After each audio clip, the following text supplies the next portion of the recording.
ओम शांति। 1 जनवरी 2024 की मधुर महावाक्य। मीठे बच्चे, तुम राज ऋषि हो। तुम्हें राजाई प्राप्त करने के लिए पुरुषार्थ करना है, साथ साथ देवी गुण भी जरूर धारण करने हैं। प्रश्न: उत्तम पुरुष बनने का पुरुषार्थ क्या है?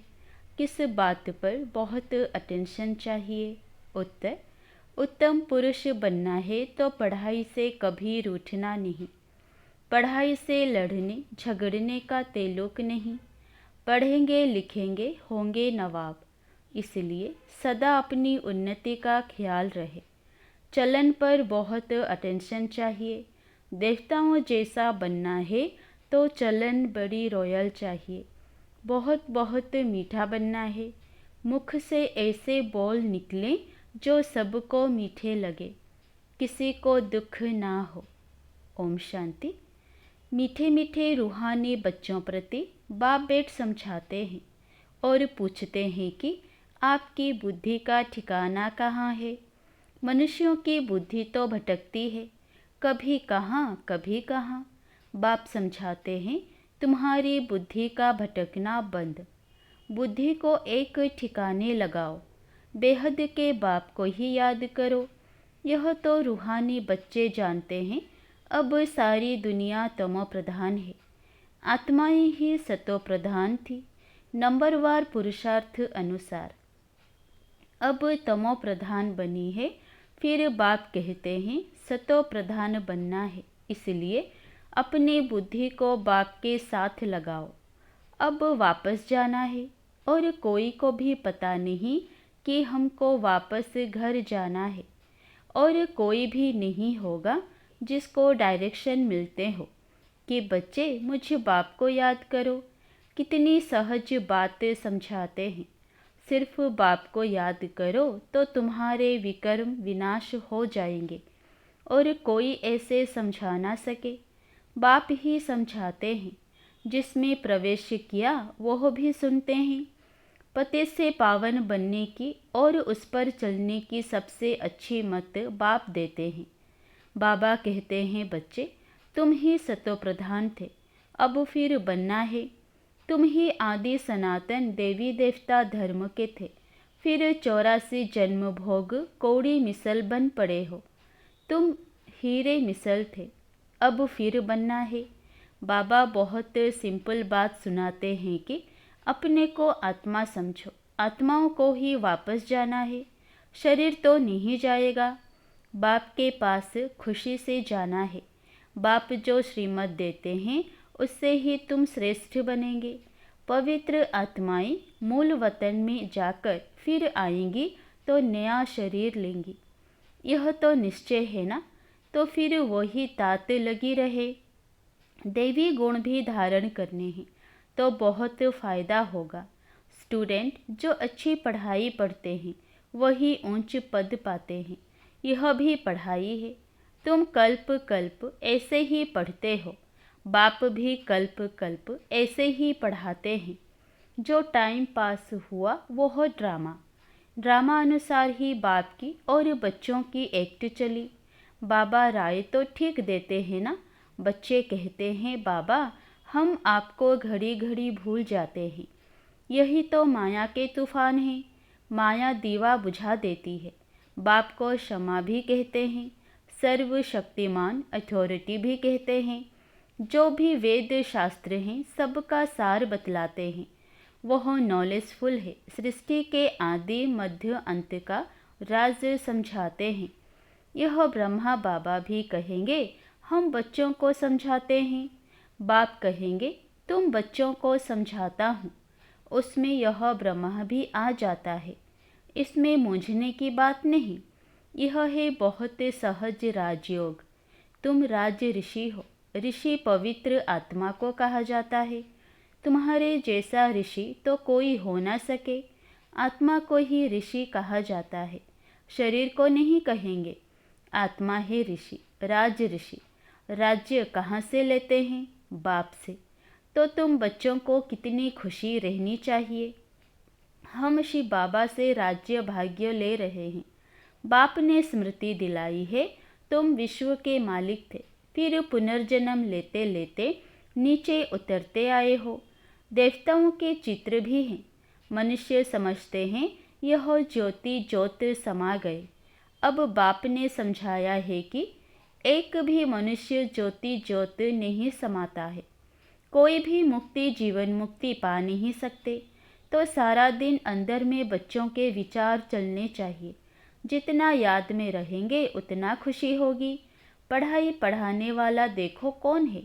श्री कृष्ण को लॉर्ड कृष्णा भी कहते हैं। भगवान को कभी लॉर्ड नहीं कहेंगे, उनको गॉड फादर ही कहते हैं। वो है हेवेनली गॉड फादर। तुमको अब दिल से लगता है कि वही हेवेनली गॉड फादर हेवन अर्थात देवी राजधानी स्थापन कर रहे हैं। सतयुग में दूसरा कोई धर्म था नहीं। चित्र भी इन देवताओं के हैं। उनको ही आदि सनातन देवी देवता कहा जाता है। यह विश्व के मालिक थे। उन्हों को कहेंगे सतयुगी। तुम हो संगम योगी। तुम जानते हो बाबा हमको राइटियस बनाते हैं। तुम राइटियस बनते जाते हो। भिखारी को अनराइटियस कहा जाता है। यह देवताएं पवित्र हैं। लाइट भी पवित्रता की दिखाई है। अनराइटियस माना एक भी कदम राइट नहीं। शिवालय से उतर वैशालय में आ जाते हैं। यह बातें नया कोई समझ ना सके जब तक तुम उनको बाप का परिचय अच्छी तरह ना दो कि वह है हेवेनली गॉड फादर। हेवन और हेल दोनों अक्षर हैं। सुख और दुख, स्वर्ग और नर्क। तुम जानते हो भारत में सुख था, अभी दुख है। फिर बाप आकर सुख देते हैं।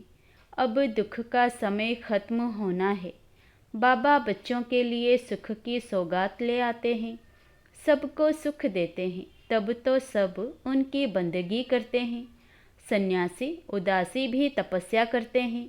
उनको भी कोई ना कोई आश जरूर रहती है।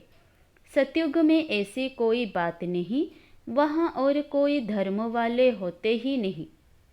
तुम तो अब पुरुषार्थ कर रहे हो नई दुनिया में जाने के लिए। जानते हो वो है सुख धाम, वो है शांति धाम, यह है दुख धाम। तुम अभी संगम पर हो। उत्तम पुरुष बनने के लिए पुरुषार्थ कर रहे हो। पुरुषार्थ बहुत अच्छी रीति करना है। पढ़ाई से कभी रूठना नहीं है। कोई से अनबनी होती है तो पढ़ाई नहीं छोड़नी चाहिए। पढ़ाई से लड़ने झगड़ने का तेलुक नहीं है। पढ़ेंगे लिखेंगे होंगे नवाब। लड़ेंगे झगड़ेंगे तो नवाब कैसे बनेंगे।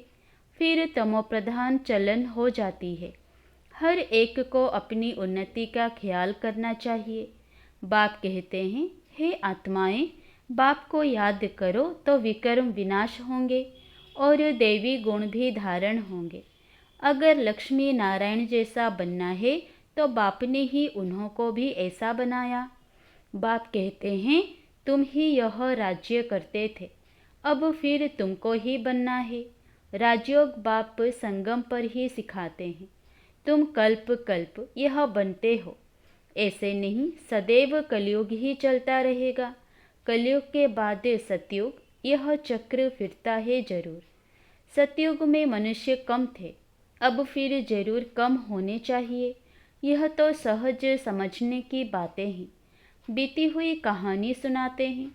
छोटी सी कहानी है, वास्तव में है बड़ी, परंतु समझने में छोटी है। 84 जन्मों का राज है। तुमको भी आगे मालूम नहीं था, अब तुम समझते हो। हम पढ़ रहे हैं। यह है संगम युग की पढ़ाई। अब ड्रामा का चक्र फिरकर आया है। फिर सतयुग से लेकर शुरू होगा। इस पुरानी सृष्टि को बदलना है। कलयुगी जंगल का विनाश होगा, फिर सतयुगी फूलों का बगीचा होगा। फूल देवी गुण वाले को कहा जाता है, कांटा आसुरी गुण वाले को कहा जाता है। अपने को देखना है, मेरे में कोई अवगुण तो नहीं है। अभी हम देवता बनने लायक बन रहे हैं, तो देवी गुण जरूर धारण करना पड़े। बाप टीचर सतगुरु बनकर आते हैं, तो कैरेक्टर जरूर सुधारना पड़े। मनुष्य कहते हैं सबके कैरेक्टर खराब हैं, लेकिन अच्छा कैरेक्टर किसको कहा जाता यह भी नहीं जानते। तुम समझा सकते हो इन देवताओं के कैरेक्टर अच्छे थे ना, यह कभी किसी को दुख नहीं देते थे। कोई की चलन अच्छी होती है तो कहते हैं यह तो जैसे देवी है, इनके बोल कितने मीठे हैं। बाप कहते हैं तुमको देवता बनाता हूँ तो तुमको बहुत मीठा बनना पड़े, देवी गुण धारण करने हैं, जो जैसा है वैसा ही बनाएंगे। तुम सबको टीचर बनना है, टीचर के बच्चे टीचर। तुम पांडव सेना हो ना, पांडवों का काम है सबको रास्ता बताना। देवी गुण धारण करने हैं, गृहस्थ व्यवहार में भी रहना है, घर में भी सर्विस कर सकते हो। जो आएंगे टीच करते रहेंगे, पढ़ाते रहेंगे। ऐसे बहुत हैं जो अपने पास गीता पाठशाला खोल बहुतों की सर्विस करते रहते हैं। ऐसे नहीं कि यहाँ आकर बैठना है। कन्याओं के लिए तो बहुत सहज है, माँ से 2 चक्र लगाया फिर गए घर। घर का संन्यास तो नहीं करना है। तुमको घर से बुलावा आता है तो जाते हो, तुमको मना नहीं है। इसमें कोई घाटे की व कमी की बात नहीं है। और भी उमंग आएगा। हम भी अभी होशियार हुए हैं, घर वालों को भी आप समान बनाकर साथ ले जाएंगे। ऐसे बहुत हैं जो घर में रहकर भी सर्विस करते हैं तो होशियार हो जाते हैं। बाप मुख्य बात समझाते हैं कि अपने को आत्मा समझो और मुझ बाप को याद करो। अपनी उन्नति करनी है। घर में रहने वालों की यहाँ रहने वालों से भी अच्छी उन्नति हो सकती है।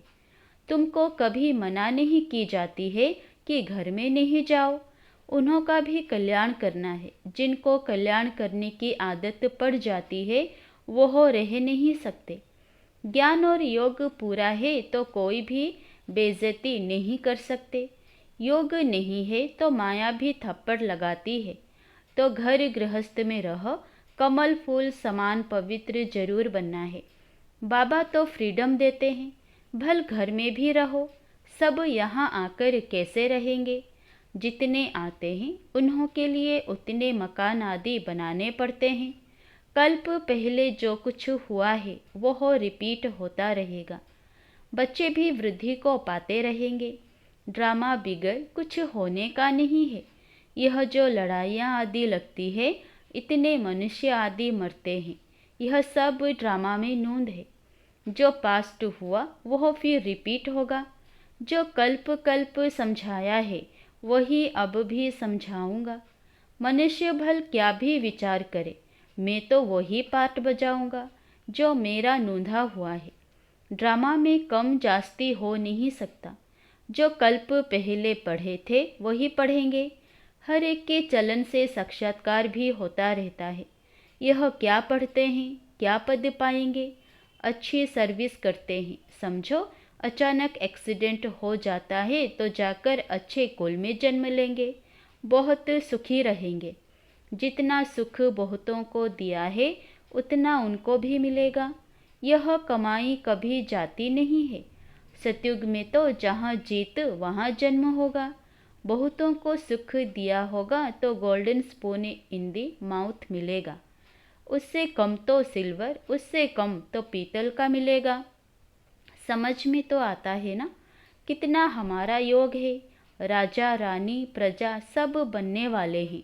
अच्छी रीति नहीं पढ़ेंगे, देवी गुण धारण नहीं करेंगे तो पद कम हो जाएगा।